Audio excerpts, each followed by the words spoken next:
afirmacións e análises absolutamente certeiras e afeitas. Intentarei aportar unha visión complementera, como diría o señor Núñez, noutra perspectiva.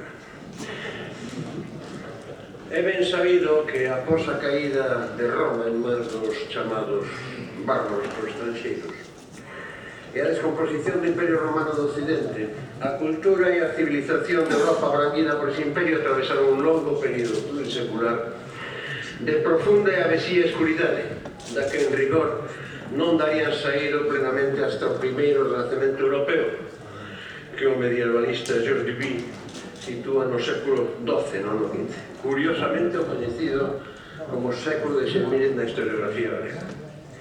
Entre as explicacións ofrecidas polos historiadores de tan brutal e prolongado retroceso histórico, unha das teses formuladas sinala como unha das causas primordiais a seguinte: Roma herdara o universo cultural criado pola Grecia clásica, que abranguía dende a filosofía, as artes e as ciencias, de que as súas posicións nas artes aplicadas, ou sexa, na civilización técnica.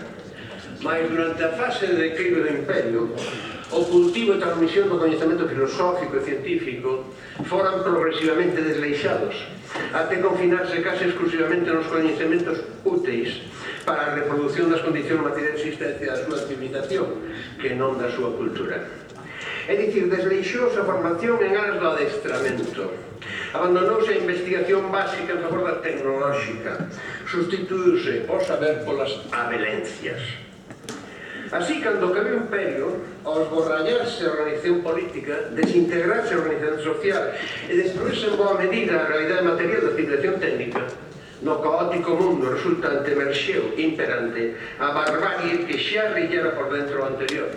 E a carencia das indispensáveis bases filosóficas, científicas e artísticas impediu durante séculos a reconstrucción non só da cultura, senón da propia civilización material fundamentada nesas bases culturais. Tiveron que chegar os árabes al-Ándalus para reintroducir na extrema suroccidental de Europa os saberes de Grecia clásica, para que Alberto Magno, Tomás de Aquino e os demais primeiros intelectuais do occidente europeo medieval puidesen redescubrir Aristóteles, Platón, Arquímedes, Pitágoras, Hipócrates e todos os demais. É o renacemento dos séculos XII e XIII. A crisálida da barbarie empirista comillada nas estruturas do poder da decadencia imperial rillara como a couza aquel regime e custara logo séculos de longa noite de pedra cultural, económica, política e social. A barbarie de Astora, no actual fin de ciclo histórico, encárnana vostedes. E non me refiro só nin primordialmente aos ocupantes da xunta en singular, senón ao rime da que vostedes son un diminuto apéndice terminal, que vai dos seus xefes no poder central do Estado, a súa vez monifates dos seus amos instalados en Berlín, Bruxelas e Wall Street. Cando Ray Bradbury escribiu en 1953 a novela distópica titulada Fahrenheit 451, sabido que porque a temperatura que arde o papel, estaba a formular a premonición da deriva embrutecedora que vostedes, ou sexa, a urdime do poder materialista ao servizo da plutocracia, ian encetar medio século máis tarde no sistema mundo ás ordes do inefable brutal chamado Bush II, e na Unión Europea do Cuarto Reich coa abolición fáctica da cidadanía como expresión social da cultura democrática e republicana. Dende o infame Plan Bolonia, que aniquila o sistema universitario europeo construído ao longo de 900 anos, de anulación totalitarista da soberanía democrática dos povos que, como o grego, cometen o dislate de votar mal, ou seja, a contravío dos dictados do mimo rei Midas berlinés, de ase Xaulio, como se pronuncie, e do devorador Minotauro global. Alguén científicamente tan solvente e ideolóxicamente tan pouco sospeitoso de extremismo ningún, como James Galbraith, escribía, cando a Unión Europea votou ao lume a vontade democrática grega expresada en referéndum e fixo un auto da fe co seu goberno, que os poderes fácticos encarnados no famoso Eurogrupo, que carece de bases xurídicas nin regulamento ningún, para que lle fai falta, lograran enxendrar un híbrido monstruoso, literalmente, de estalinismo en moldes neoliberais. mas xa se sabe que se cada vez que o resultado dunhas eleccións dun país se desvía do camiño cara ao inferno imposto polos autócratas, se houvese que cada vez rectificar ese itinerario, a eurozona e, por tanto, para eles a Unión Europea sería ingobernable. Shaul Dixit. E é que estamos a vivir a fase final do ciclo histórico e, por tanto, unha etapa de transición coincidentemente en tres ámbitos superpostos: o do sistema mundo, o da Unión Europea e o do regime español mal parido na famosa transición. Vedaí o contexto no que compre deberías enmarcar calquer debate de política xeral, que como se titula este oficialmente, en calquer cámara de representantes que se prece ser tal cousa. Contexto que ademais convén ignorar que aquí onde nós, no Liliputo Autónomo Galego, este debate é o derradeiro da actual legislatura. Pois daquela, como en toda fase de transición, entrecruzanse e colisionan as dinámicas dos procesos que están a afinar coas dos que están a emerxer, os fenómenos que están a periclitar de morrer dos que están a xestarse e nacer. Son augas avoltas e arremuiñadas que tornan arriscada e perigosa navegación, como as desembocaduras dos ríos que forman unha foz ao verter no océano. A corrente nivel do río, segunda estación, a da maré en avalo de vado, viva ou morta, o vento de terra ou de fora, de nortado ou de través, e os baixíos e tesóns co risco de ficar varado. Xa imaginan, pois xa lles así, resulta difícil pilotar con xeito. A nivel do sistema mundo, estamos na fase de caos sistémico causado pola crise de hegemonía da potencia dominante, que só domina aínda nos seios monetario, financeiro e bélico. A equivalente fase históricamente precedente durou os 30 anos de guerras euroasiáticas, en palabras de Emanuel Wallerstein, dende 1914 a 1945. Bélicamente enxendrou dúas guerras mundiais, financeiramente reventou co cargo de 29 e a creba do patrón ouro. Socialmente esmagou ao común cidadán de todo o planeta coa Grande Depresión. E políticamente pariu a tiranía dos nazifascismos europeos, musulinián, hitlerián e franquista, e tamén asiáticos como o xaponés. Lindo balance apocalíptico sen sagradas escrituras. Non vou ofender a súa bagaxe de información enunciándoles os seus equivalentes actuais. Só sinalarles dúas das tecnologías. Primeira, a fuxida cara adiante hiperbelicista inaugurada polo Bush II coas súas xenocidas guerras preventivas contra o eixo do mal, sen que ninguén lle puxese diante un espello, que destruíron o Oriente Medio e a parte de África e enxendraron, primeiro, a enxurrada migratoria que convertiu as aguas do Mediterráneo no meirande cemiterio europeo de afogados, e agora o éxodo sirio, traducido en disque crise dos refugiados que non teñen refuxio na eurozona, porque iso non dá réditos nen plusvalías, mentras os gobernos andan a relearen no reparto de cotas como na subasta baixa nas loxas de peixe. E logo os dereitos humanos ulos,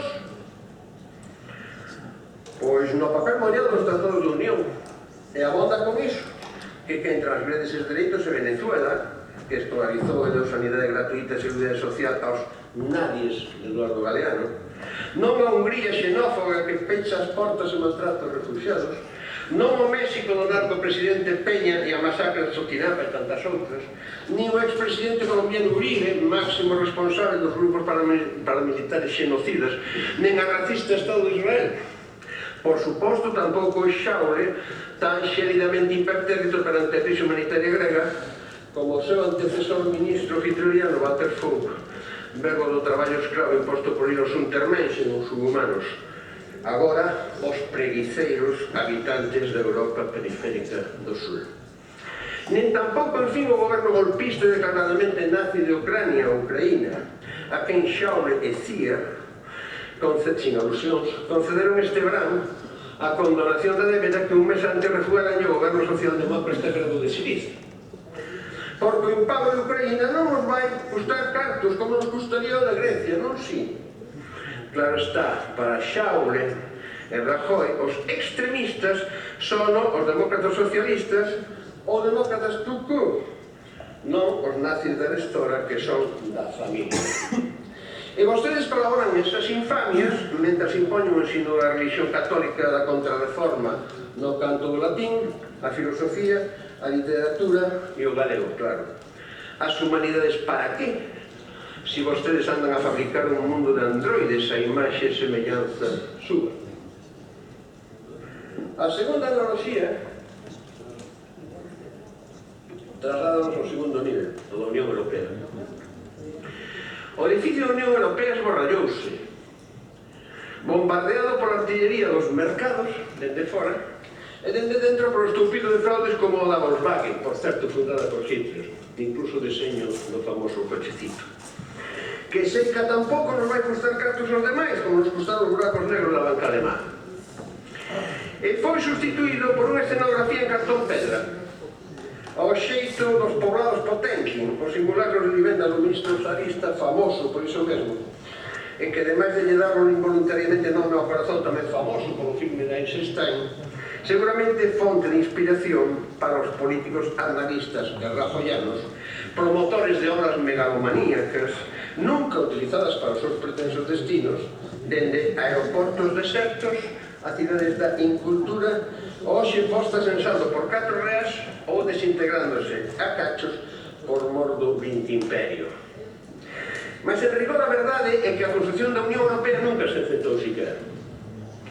No tránsito do mercado común a unha Unión Europea, a construción dunha auténtica unión política, anfitriona dun artellamento económico, social, cultural e cívico da diversidade europea, e que, por tanto, requería un proceso democrático de abaixo arriba, análogo ao da construción dun edificio confederal, foi suplantada por unha simples unión monetaria, nin tan sequera económica, a eurozona, montada dende arriba ao dictado do ultraliberalismo xa rampante daquela, coa castración dos bancos de Estado dos países membros e sen ser sustituídos por unha institución comunitaria análoga por caso a Reserva Federal estadounidense e xa que logo sometida a control político democrático e ao servizo dos Estados e non dos mercados. Razón ten o exministro italiano de Finanzas e profesor decano de constitucionalistas Giuseppe Guarino ao afirmar nun recente ensaio que a implantación do euro foi un auténtico golpe de Estado, por tanto un acto totalitario xa no origen, ben antes do cometido agora contra o Estado grego ou no 2011 contra a soberanía tributaria orzamentaria nas Cortes Españolas. Pois ben, nese contexto cadra a segunda analogía que quería sinalarles, co caos sistémico do período entre guerras do século XX. Así como o crack do 29 aconteceu por obstinarse en manter un patrón ouro incompatible coa realidade do sistema mundo de entón, e así tamén como a subseguinte reacción suicida de teimar en non remudar o modelo provocou a Grande Depresión, así tamén o impacto do infarto de Wall Street no 2008 na eurozona resultou letal por mor do aberrante deseño institucional desa Unión Monetaria e a obtusa teimosía dos dirigentes políticos e os seus economistas zombies en sacrificalo todo a misión imposible de sostener o euro e o seu enxente institucional ao servizo dunha urda financeira irresponsable e corrupta, foi a culpable de que a crise financeira derivase na espantosa Grande Depresión que le van a pagar dende aquelas restauradoras e cidadanía do común de toda a Unión, convertida en auténtica traxedia humanitaria en toda a súa periférica, dende o Báltico ao Mediterráneo e as Fisterras Atlánticas, onde estamos nós, os ex-cidadáns e cidadás galegos. De nada valeu que as cabezas pensantes máis honestas e solventes do planeta nas ciencias sociais denunciasen argumentadamente a loucura dese camiño cara ao inferno. Tampouco valeu até agora que a cidadanía máis lúcida ou máis agredida entrase en esforzado combate democrático de legítima defensa. A barbarie que vostedes encarnan non atende razóns, nin intelectuais, nin éticas, nin científicas, nin morais, nin democráticas, nin humanitarias. Vostedes, como todos os mercenarios da historia, como todos os asoldados, só cumplen órdenes de xefes, caudillos, duches ou führers, e cando compre aplican as mano militare. Vostedes non pensan, ou ao sumo, só pensan en metálico. É o sempiterno combate da forza da razón fronte a razón da forza. E non vou mentarles unha frase que os sorprendería do pacifista Camus, xa citado aquí, nas súas famosas cartas a un amigo alemán baixo a ocupación nazi de Francia. O O devandito ven ser un simple esboceto de urxencia do contexto no que se sitúa a acción disque de goberno do seu partido, o PP, tanto no poder central do Estado como na formante comunidade autónoma galega. É o contexto que determina a aplicación de mortíferas políticas que invirten a relación normal entre o poder, cando é democrático, cando pretende ser democrático, e os cidadáns. No canto de actuar con criterios de interés xeral ao servizo do benestar da xente do común, practican a sistemática agresión contra delas con criterio de interés dos seus amigos amos. Certamente esa deriva perversa do réxime a nivel de Estado de autonomía galega ten resultado agravada por determinadas eivas conxénitas as que xa me levo referido en outros debates análogos anteriores, a empezar polo celebrado cando da súa investidura, señor Núñez, de xeito que lles vou aforrar reiteradas. E só farei uns poucos apuntamentos recordatorios. O primeiro refírese á situación do regime actual. Hai que fazer memoria cando pretende borrarla. Convén relevar que o Estado español é o único caso en Europa no que o remate dun regime totalitario fascista non se abriu un proceso constituinte democrático ex novo, senón unha reforma política do reformada pactada por arriba cos xerifantes do criminal regime precedente. É dicir, un fraude ético e político á cidadanía toda, e especialmente aos que se xogaran liberdade e vida na loita contra a tiranía, que matou até a última hora. Así por caso o impune asasinato dos abogados antifranquistas de Atocha, ou a dos 5 derradeiros loitadores antifascistas dos líderes galegos, fusilados mentre o vello Marrón agonizaba entubado na cama, e do que veñen de se cumprir 40 anos o pasado mes de setembro, foi do día 27 exactamente. Por riba, a aberrante lei de amnistía do 77 non amnistiou só aos condenados pola tiránica legalidade franquista, faltaría máis, senón tamén e sobre todo agrega criminais políticos, torturadores e asasinos mercenarios do regime palido polo xenocidio franquista. Dirán vostedes que é auga pasada, que xa non ven a conto, que non move un hiño. Mas ainda hai poucos meses que esta Cámara votou en contra da proposta de reforma desa lei formulada polo BNG, ciscándose así no informe do relator das Nacións Unidas que o requería e declaraba imprescriptibles os delitos daqueles criminais amnistiados. En contraste, na Argentina, que vostedes desprezan, a lei de punto final foi derrogada xa hai anos, cando do presidente Kirchner. Aprendan, por favor. O segundo atinxe a restauración da monarquía borbónica, pois que o pacto constitucional declarou o monarca un Borbón que fora ilegítimamente investido como rei polas Cortes franquistas en aplicación nada menos que da Lei de Sucesión de 1946, unha das leyes fundamentales del movimiento nacional fascista español. Os estudiantes de derecho tiñamos que aprender a sobrellevar ao pé da letra nos anos 50. Esas leis fundamentais que na transición os promotores de Alianza Popular pretendían manter vixentes, retocadas, eso sí. A mesma lei que, por certo, declaraba a España reino, un rexente vitalicio, e que a Constitución tamén asumiu, sen rexente, claro, por difunto.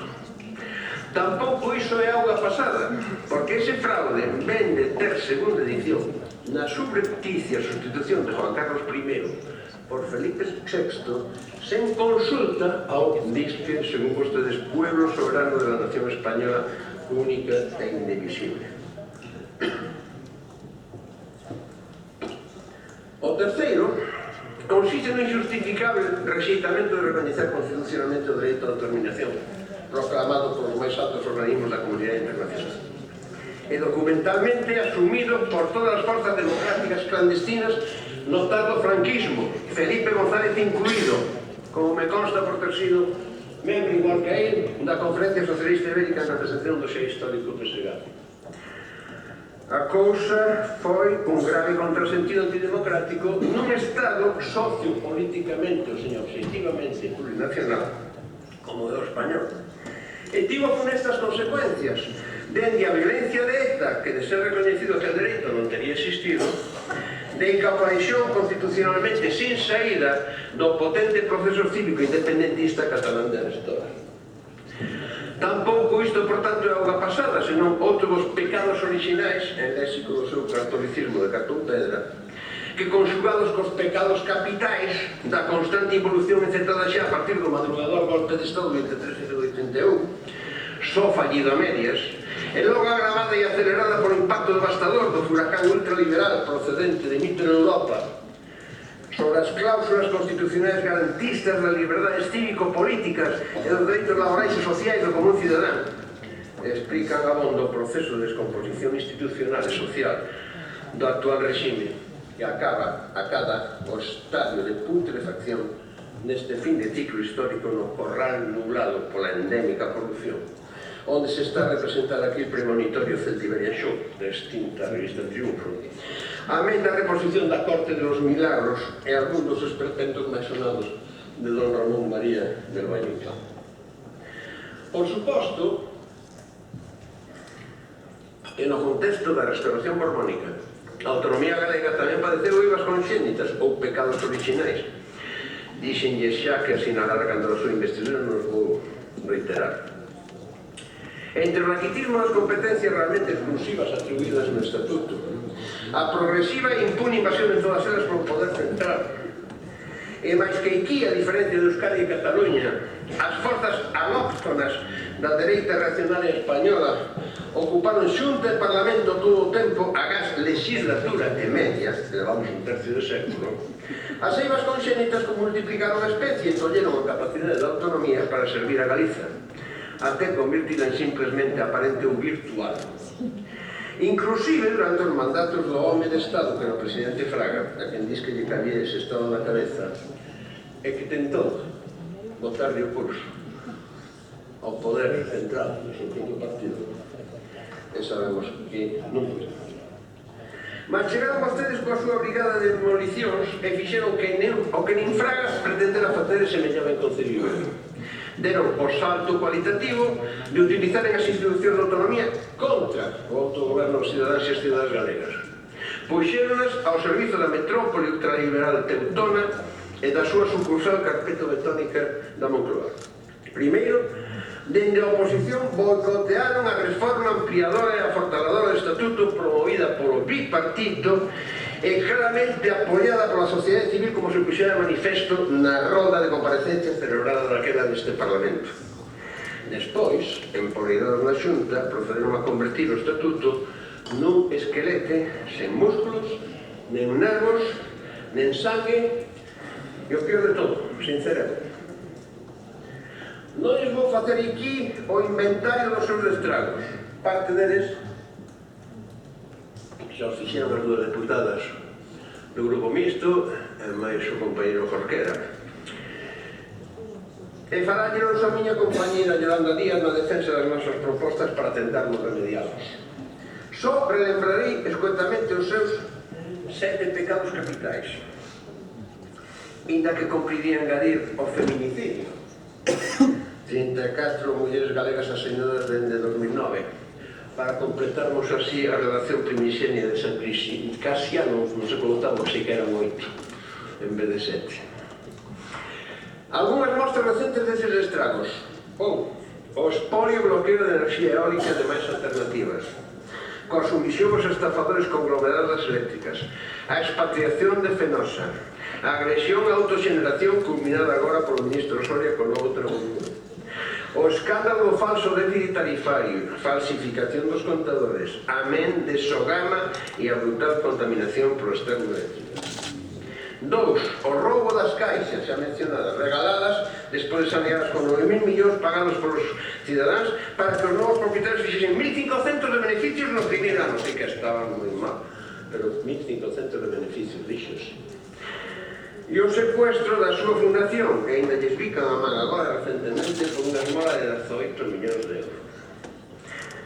3. O exterminio dos gandeiros sometidos a extorsión das industrias e das distribuidoras fomentada pola Xunta, sen ter movido un dedo na súa defensa, nin menos aínda en previsión da supresión de cotas de leite anunciada polo BOE hai ben tempo e que foi interpelado múltiples veces durante o ano pasado nesta Cámara sin que houvese nunca resposta e fixen nada.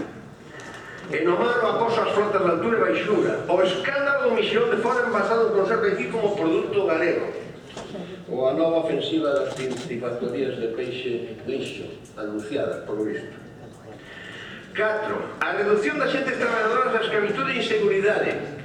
Case 200.000 parados en subvención, virtual desaparición dos postos de traballo estáveis, generalización dos contratos en precarios, veces nin temporais, só episódicos, e pagados por X horas para traballar en o doble delas, sen cotizaren os amos á Seguridade Social ou sen tempo para adquirir dereitos ao pago de la xubilación. E como consecuencia, o éxodo da mocidade neste país envellecido que perde habitantes cada ano. Por riba, os retornados que traballaron fora toda a vida, como xa lembraba Jorquera, cobranlles impostos polas xubilacións que xa tributaron nos países que lles pagan. 5. A conversión do ensino e a sanidade en mercadorías para que poidan pagadas. A privatización é grave, máis grave, moito máis grave, é a mercantilización dos bens sociais e culturais. Constante reducción de plantillas de personal médico sanitario, servizos e incluso hospitais dos Sergas entregados como negocio financiado con fondos públicos a especuladores privados que por río fan fraude, como no de Vigo, non vou insistir. Cobro de fármacos a enfermos graves, crónicos ou anciáns, ou atentados ás súas vidas como no caso de hepatitis C, absolutamente sublevante o que pasou nesta Cámara de Nación, pasando todas as fronteiras, da decencia, da inmensa e elemental sensibilidade.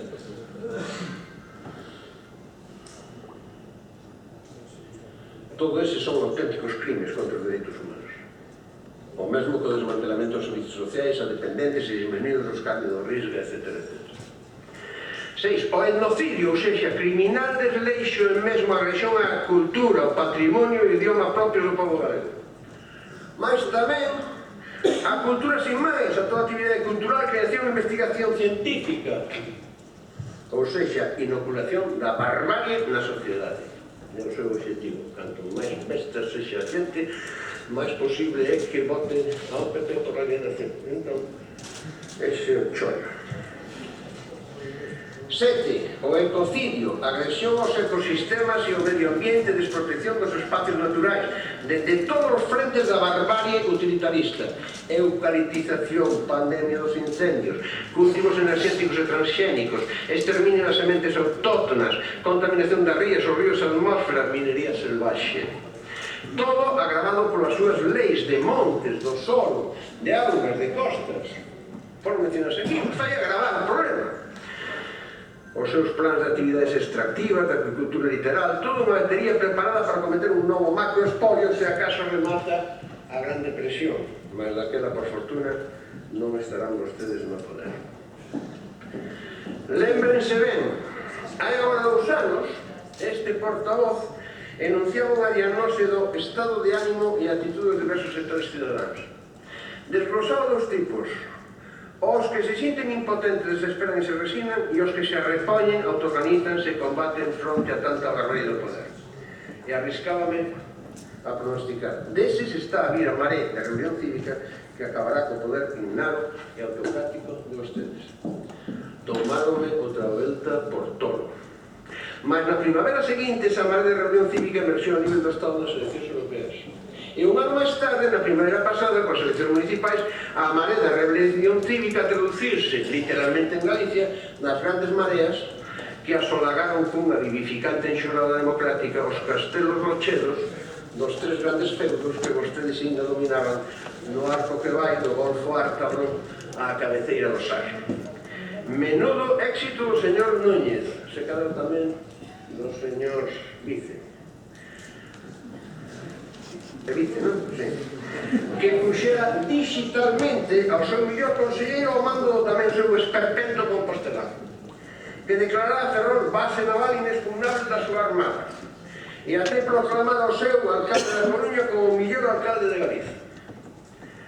Pois alén desas 3 grandes, as mareas entraron tamén nas corporacións das restantes cidades, incluída a miña materna Vigo, do arrase caballeresco, onde, por certo, a súa xente considera de facenda marcouse o pior resultado de toda a historia da cidade.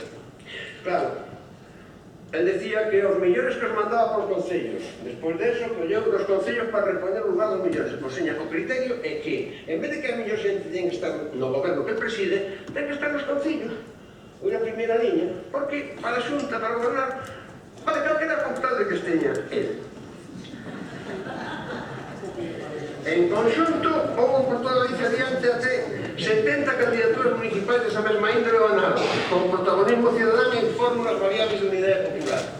Ao día seguinte das principais, no Banco do Estado, as victorias da reunión cívica en clave de unidade popular tiñan nomes de localidades singulares: Barcelona en Cataluña, Madrid no centro do Estado, Zaragoza en Aragón ou Cádiz en Andalucía.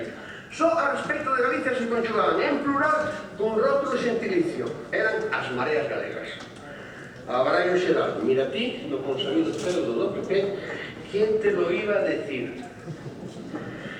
Esas formas emerxentes de participación directa na confrontación político-electoral dunha cidadanía falta de representantes eleitos que, como decían eles, non nos representan, constituíron unha nova expresión da cultura cívico-política da esquerda social e dos valores republicanos.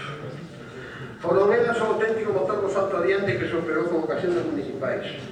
Ese insólito triunfo da infantería civil fronte á artillería do PP e máis a brunete mediática marcou unha clara inflexión cara adiante na descomposición do réxime, reforzada polo que o sinalado constitucionalista ten definido como auténtico proceso deconstituinte que opera como as tenazas, propulsado de abaixo legitimamente pola reunión cívica, mas tamén dende arriba, só que espuriamente pola actuación do PP nas cámaras legislativas que leva derrogado de facto os postulados cardinais e cláusulas garantistas do Estado democrático social de dereito proclamado na Constitución do 78 e suplantando así subrepticiamente o modelo de constitucionalismo democrático inicial polo de constitucionalismo oligárquico actual.